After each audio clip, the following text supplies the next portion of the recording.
Hello, I'm Mark Dombrowski, enrolled agent of True Resolve Tax Professionals. What is an offering compromise? Well, basically, the people at the IRS take the taxpayer and hang him or her by their ankles. What falls out is disposal value of assets. Okay, they're looking at 80 cents on the dollar, so a 20% discount on houses, cars. There are other various exemptions for the equity in your vehicle.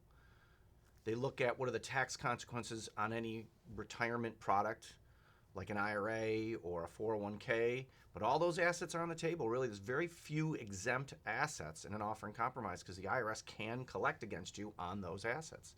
So the point is, you've got one side of the table is all of your assets. Okay, what's the disposal value? If you sold everything right now, what would you get? If the IRS seized it, what would they get? Now, don't worry, they don't want to seize your stuff. But the question is, what would they get if you had a quick sale of those various things? They don't want the stuff in your house. They don't want your furniture. They don't want all that stuff.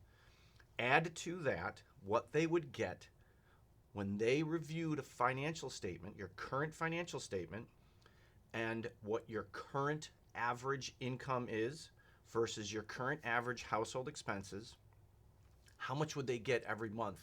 How much is left over at the end of the month? Now, many of you might say, there's nothing left. I live paycheck to paycheck. Unfortunately, the IRS takes your actual budget and they overlay ceilings on these expenses so that they don't allow the entire amount. There is something called the Collection Financial Standards, also called the National Financial Standards. So those collection financial standards are ceilings that do not allow potentially the entire expense. For example, if you have a car payment that's $700 a month, the IRS standard is $588 a month. They're only going to allow the lower of $588. Now, if that car payment's $400 a month, they only allow $400 a month. They don't allow something called conditional expenses. So there's necessary expenses, the stuff for food, clothing, the health and welfare of the family, production of income, like your car payments. And then there's stuff called conditional expenses, like a boat payment, an RV payment, a second house, private tuition. All those things they don't allow, especially credit card payments. So I'm giving you a very brief outlook on offering compromises. It's the combination of disposal value of assets plus what would the IRS get from you on an average month by their allowed standards.